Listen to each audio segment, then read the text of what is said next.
नमस्कार जय जगन्नाथ जो मैंने मो चैनल नुआ अच्छा प्लीज चैनल टी सब्सक्राइब करूँ और पाखे बेल आइकन को क्लिक करूँ।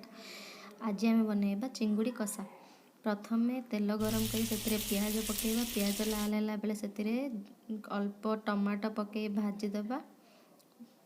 टमाटो भलसे कषी है बेले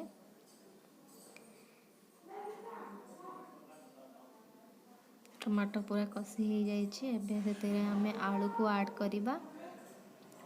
आलू ठीक से कषी है आम चिंगुड़ी को देवा। चिंगुड़ी को भलसे कषी हे जहाँ सहित मसला ता फल मिसी पार और से लंका गुंड को ऐड कर लंका गुंड आपण अनुसार ने से मु अल्प हलदी और लुण को ऐड कर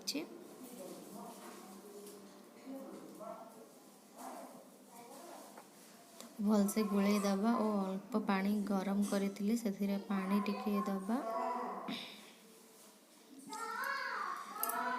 मु अलगारे अंडा को फ्राए कर रखी से अंडा देदबा। शेष गरम मसला पकई बंद करदे। देखो मोर फाइनली लुक केमती अच्छी।